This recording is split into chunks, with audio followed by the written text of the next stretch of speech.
Okay, let's press on with more discussion of Alien, the role-playing game. We talked about chapter 1 and how that was organized and how that connected with the other chapters in the book, which brings us to chapter 2, which is called Your Character.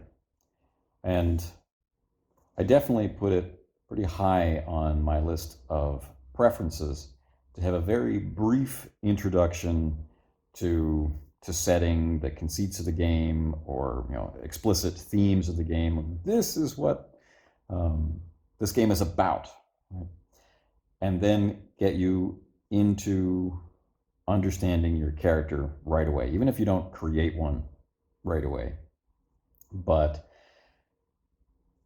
the Game Master's experience is a little different in most games, but for the player, the way that they interact most meaningfully with system in games that operate this way is through character. They're not in a position, generally speaking, to worry about applying environmental effects, how poison might work, how falling might work, and so on and so forth.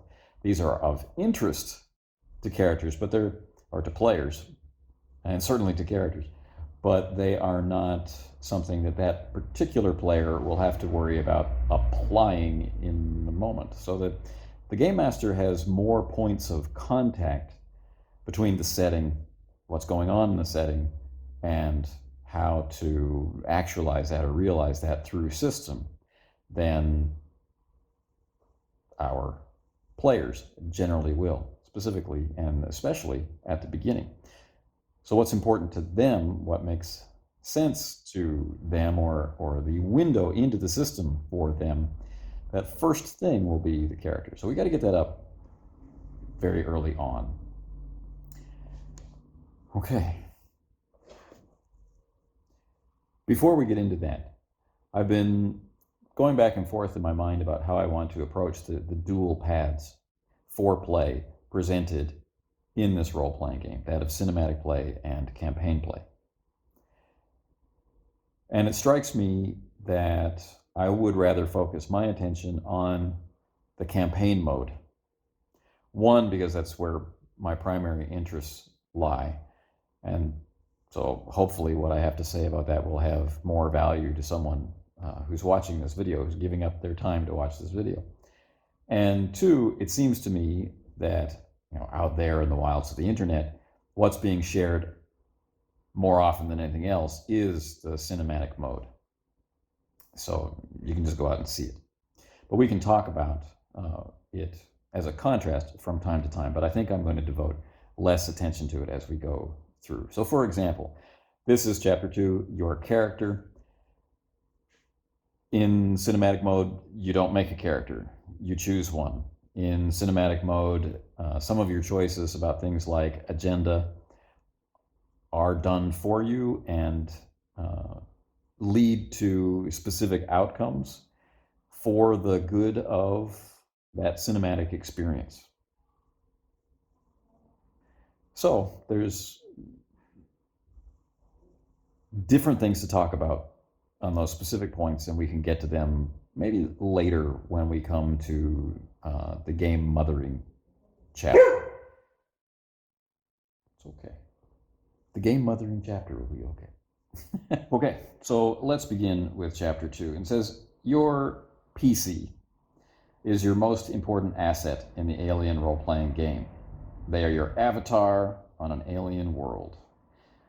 They are your eyes and ears out there in the deepest dark of space. You munch on popcorn with friends and roll dice while they take all the risks.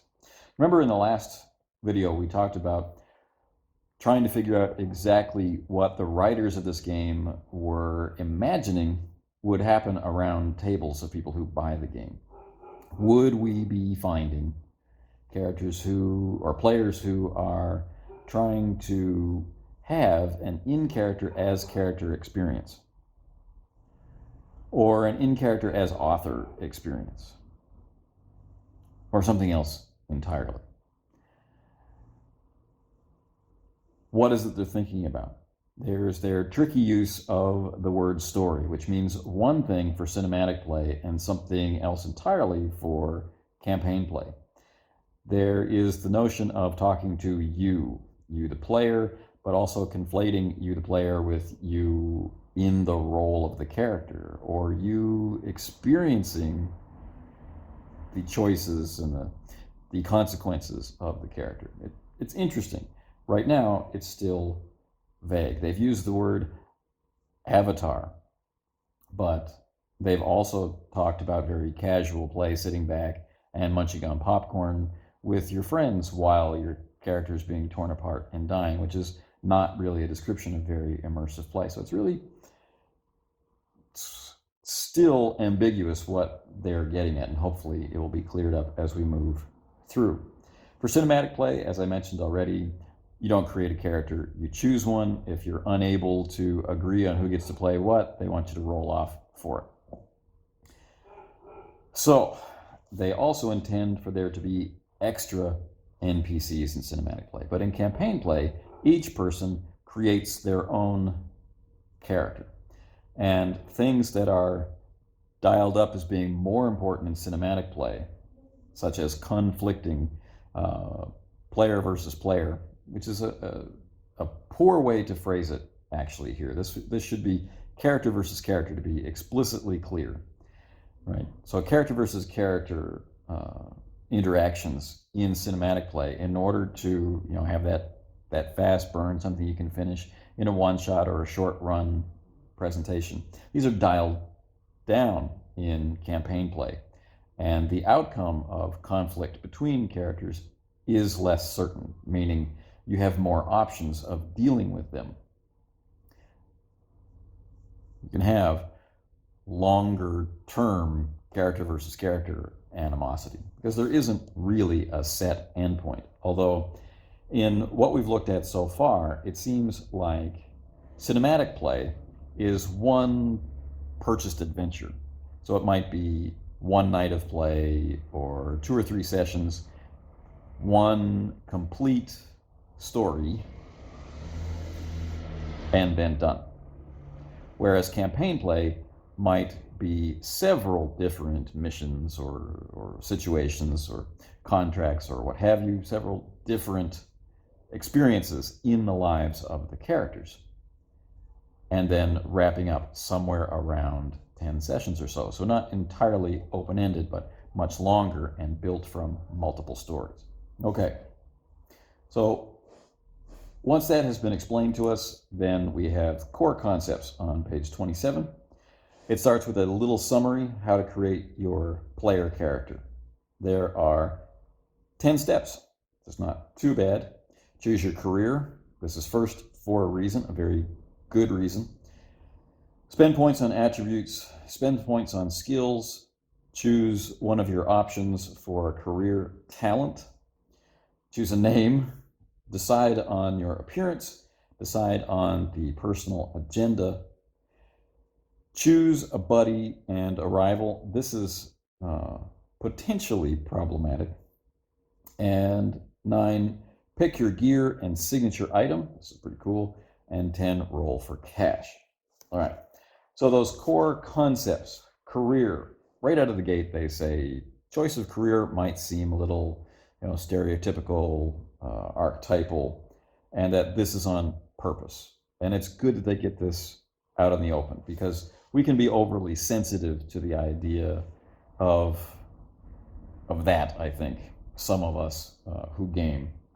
So we start out with this very broad palette. You are a colonist, you are a colonial marine, you are a corporate flunky, or whatever, right? That's your broadest category of description. And we're going to refine as we move on, as we go through the process of assigning traits, of choosing talents. We're going to get a picture of what this person is capable of doing, how they measure up to other people in that career, how they measure up to other people in different careers. And by thinking through that process, we get an idea of who they might be. What choices led up to them becoming that career? What conditions about themselves led into that career? What Are their aspirations?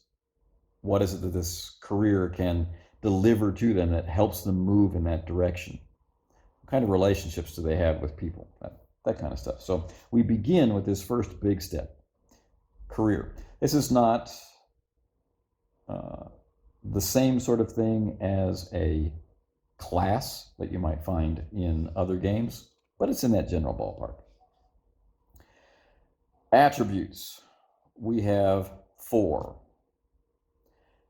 And it's a pretty interesting division of things that they are for.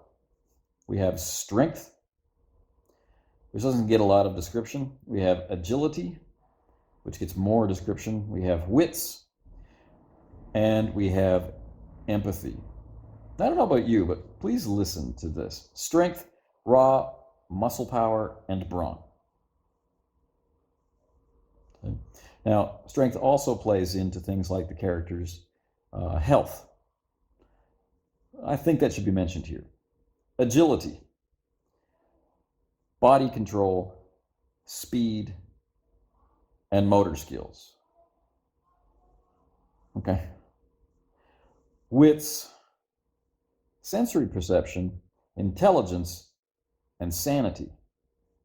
And then empathy, personal charisma, empathy, and the ability to manipulate others. And that, to me, that last one especially, is a bit of a clash. And empathy being described as empathy feels, like a mistake. And I don't know, I think if we look at wits, our thinking speed, our base intelligence, how aware we are of what's going on, I think we're going to be able to tie that into being able to manipulate other people. Whereas if we're particularly empathetic, if we understand how people feel, if we're able to put ourselves in their shoes, does that really make us all that interested in wanting to manipulate them? So it's interesting. Not super important, but these are just the thoughts, the initial reactions that I get. How about you? The starting attributes, we're going to be assigning points. The game does have androids, and androids work a little differently. They have some advantages and they have some disadvantages. I'm not going to focus too much on the androids and androids have this difference as we go through. I'm going to talk about androids separately, I feel. So this is a game where you assign points. You can freely choose. You're given a certain number of points. So we have 14 points across the 4 attributes. We can't assign a number less than 2, and we can't assign more than 4, except you may assign 5 points to the attribute listed as the key attribute for your career. Okay. So that means we have a minimum of 2 for each of the 4, right? So that uses up 8 out of the gate. And then we can assign the rest. So do we want to push and have up to 5? The attributes range from 1 to 5. We can't actually have a 1 during character creation, but we can access a 5 in a career relevant attribute. In the example character, which is a roughneck, which has the key attribute of strength, this character has a strength of 5. They're going to be able to perform their strength and brawn related tasks very well. They have learned how to manipulate objects. Plus, they're also going to be quite fit because it's tied to their health. How this is actually described is left a little vague. We don't have to have, really burly characters simply because they have a high strength attribute. But anyway, that's something to talk about a little later. Skills, it's possible to still roll even though you have not taken the skill. You'll be much less likely to succeed. Fair enough. Talents. What are talents? They're described as tricks, moves, and minor abilities that give you a small edge. And when you're going through character creation, these are tied to your career. As play continues, it opens up. So starting talents, you get one talent at the start of the game, and your career offers you 3 to choose from. Okay. Right on. Characters are also defined by stress, health, name and appearance, personal agenda, buddies, and rivals. In campaigns, you can pick one of the suggested personal agendas listed with your career, or come up with one of your own. And then at the end of each session, it is intended for the players to discuss those agendas. And if you've taken some kind of action to deal with the agenda, or if you've had some kind of setback, that will affect your interaction with the game's experience points mechanics. Right? Stress we're going to talk about more specifically when we get to the game system, but stress is a significant factor in how these characters operate in the game. Health is tied to damage. Do we need to talk about name? Maybe we do need to talk about name. How are characters named in the universe of Alien? Let's think about all these very normal names. Appearance. Your career gives you some suggestions based on uniform and the suggestion of what kind of situations you're going to be in, but you're free to choose whatever appearance turns you on. Now, I mentioned earlier that buddies and rivals could be potentially problematic, and that is you can choose one buddy and one rival, but there are going to be games and game groups out there that have a very small number of players. You may even be playing with a game master and one player, or a game master and 2 players, 3 people total. There is no way, if we restrict this to other player characters, to accomplish you can have a buddy and rival. And this can throw people off, I think. Except it's can have. You can choose, right? It's not must, right? It's not, in this next step, you will define which of the other characters are your, buddies and rivals. This is can. You can only have one of each, and your relationships are important for the game master to use on purpose to create situations in the game. So this gives us a hint or an insight into what kind of methodology is expected for creating some of the tension, which by necessity is a part of most horror gaming. Okay.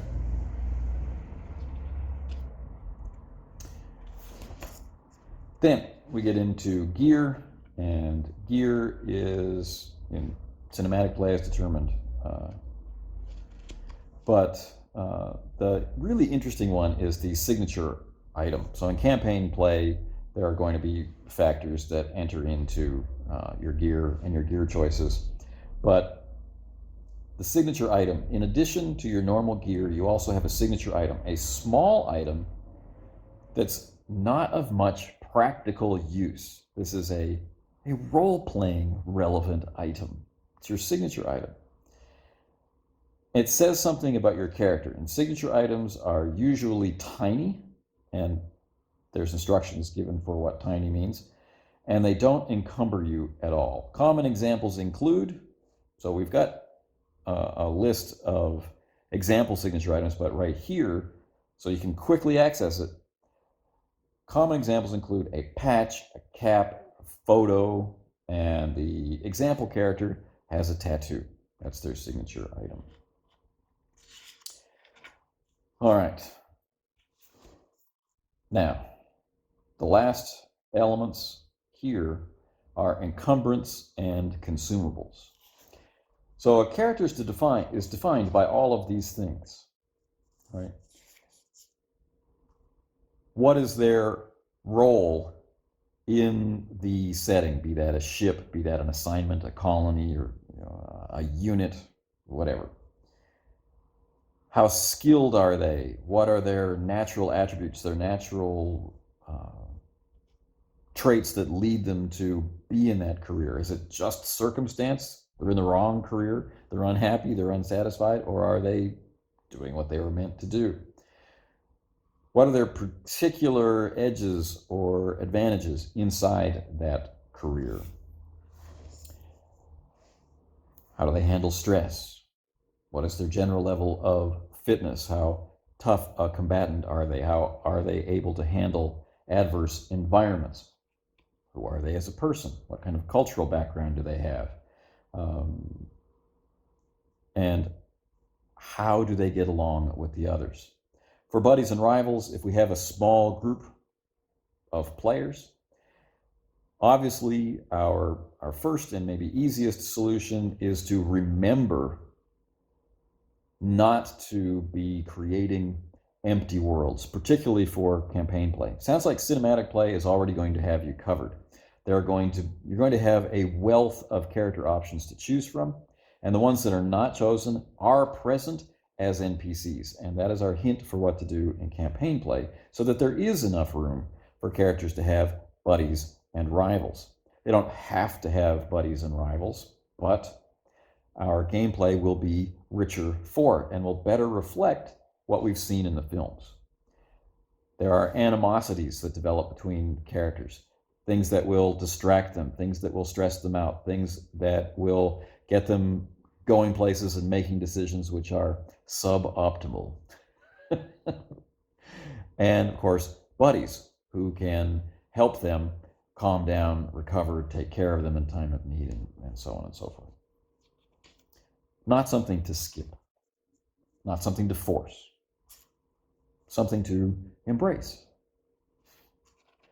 All of this sets us up for the fact that in the game, especially in cinematic play, and consequentially in cinematic play, but no stranger to campaign play, is player versus player. There's this whole section on it on page 32. Right? Now, again, it's called player versus player. I really think this is a misnomer, and it's one that just continues on and on, dragged into the hobby from video gaming and other sources.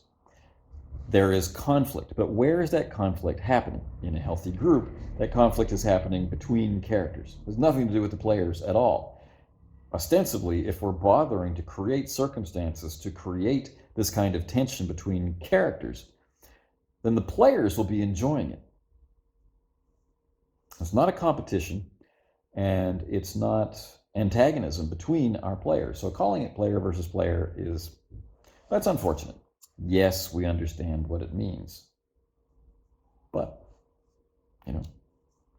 character versus character, a big part of play. So we've got buddies, we've got rivals, we've got agendas, and all these things can stir together and produce the type of conflict we can see in each of the films, but particularly noteworthy and enjoyable in the first two. Okay. Encumbrance. We mentioned the cards. I'll show them when we get into the dice in the system. We've got heavy and light items, and we've got tiny items.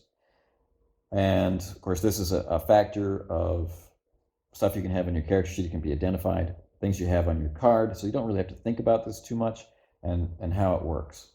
And if you do wind up having to think about it, it's not a particularly heavy system item. It might be more complicated than people want to think about. They might not want to actually openly decide, that item is a heavy item, or that item is a light item, or that item is a tiny item. They might just, play. And that's okay, until it matters. And it may not matter in a particular session, and it may be of extreme importance in another session. Consumables. Consumables, in a similar fashion, don't matter until they matter. So if you're on a large ship, or you're on a colony, it can be assumed that you have access to the consumables that you need. Very important point. We don't have to roll for consumables all the time. We have to roll for consumables when there is a threat or some kind of restriction on them.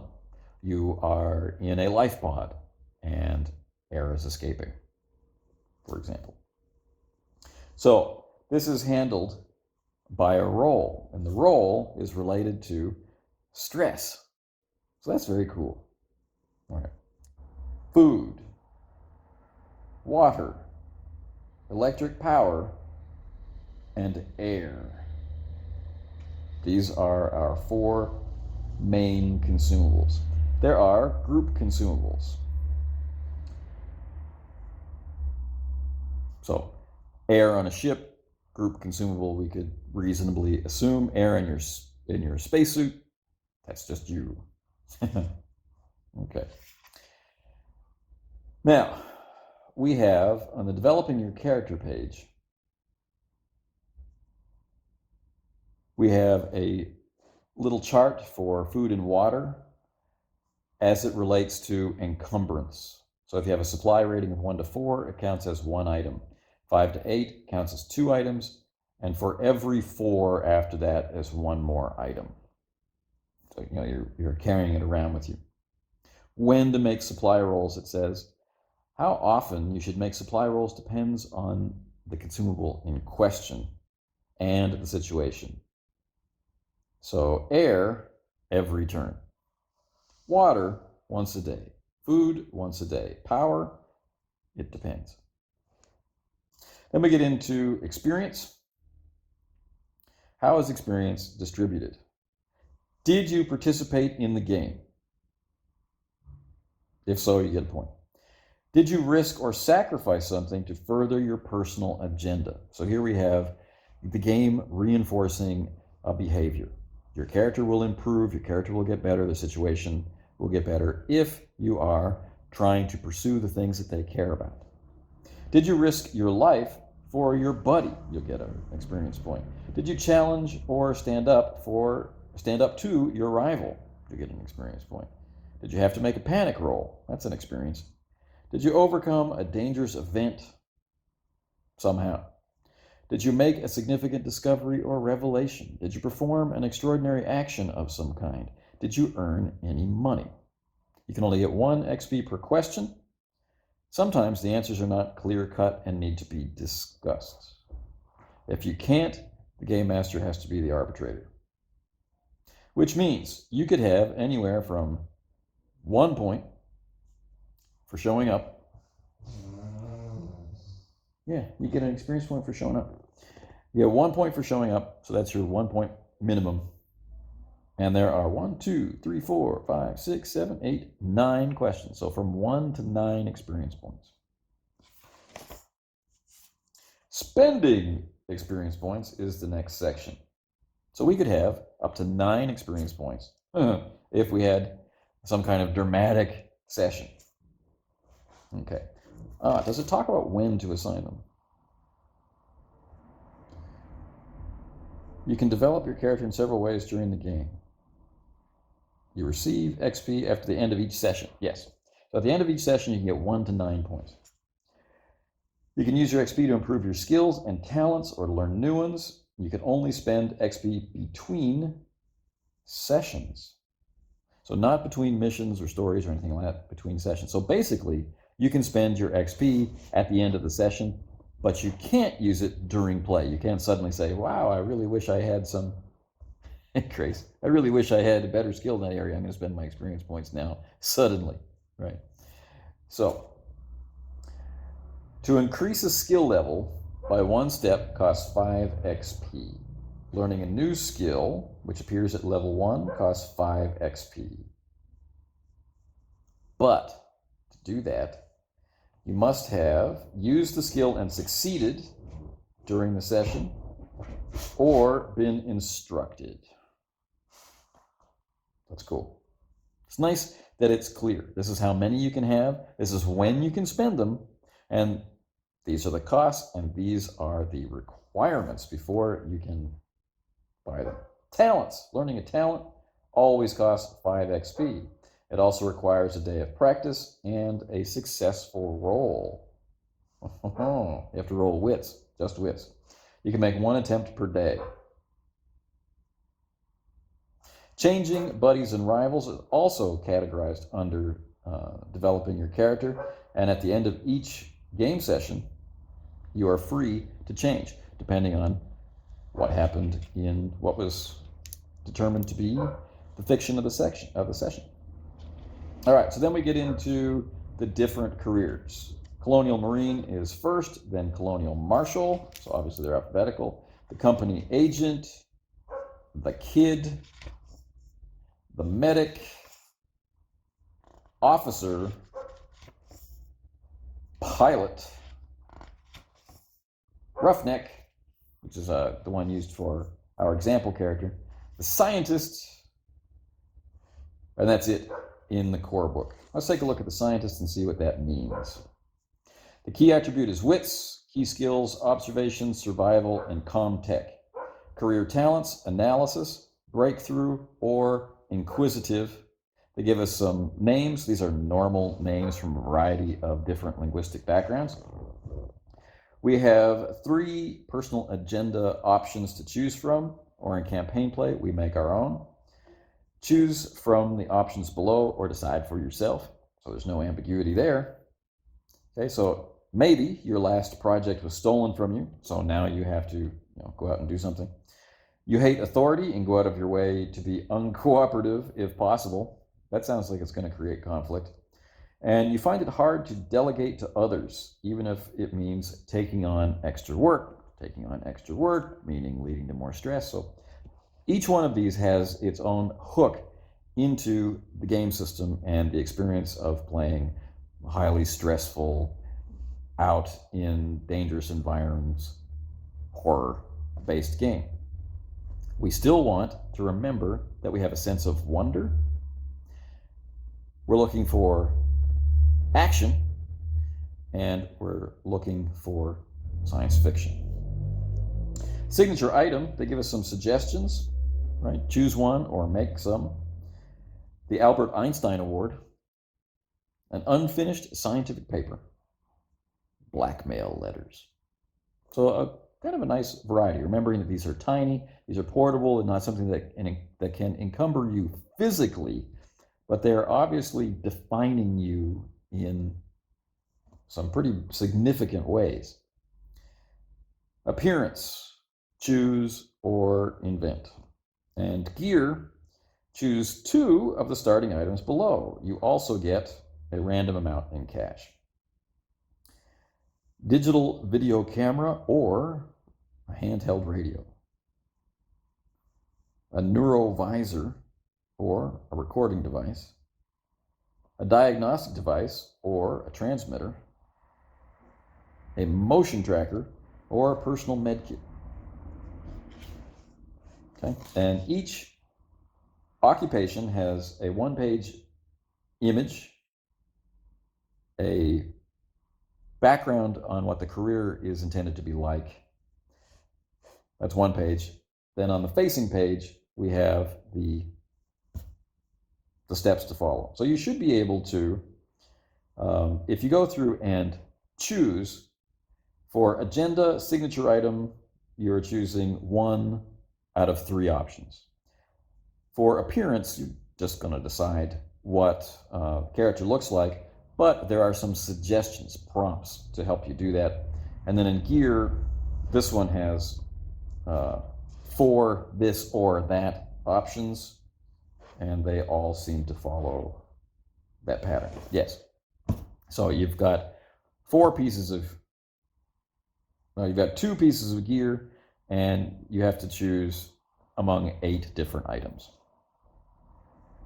So you should be able to get up and running with character creation out of the way really quickly. But then we get into skills, which is chapter 3, and we'll save that for next time. So to summarize, in campaign play, we are building our own characters. We have the option to build our own agendas. We have a reminder that we should be surrounded by other characters so that rivalries and friendships can develop naturally and have some effect on how the campaign progresses.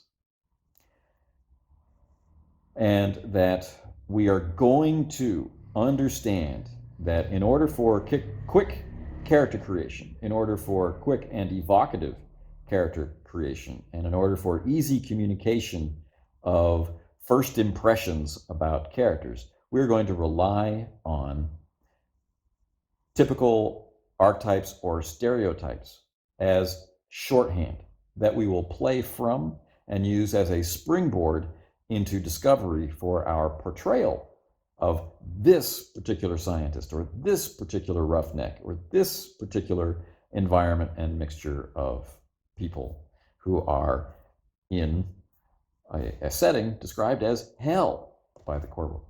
So how are they going to change? How are their personalities going to erode, rub against each other and the like as play progresses? The play is the thing for discovering who your character is. So yes, we start out from stereotypical tropes and common elements with the intention that the characters will be anything but. So, it's pretty interesting. So we have a well-defined hook process going on in chapter 1.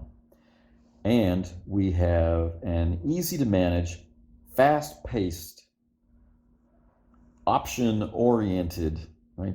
Assign points, choose from short lists of options, or discuss and apply your own creativity, working from these prompts, and then play. So it's conceivable that you could settle down, quickly talk about the very basics of the rules, have everybody make characters, and launch into your campaign in the same night without a lengthy character creation process. You wouldn't have to devote an entire session to character creation.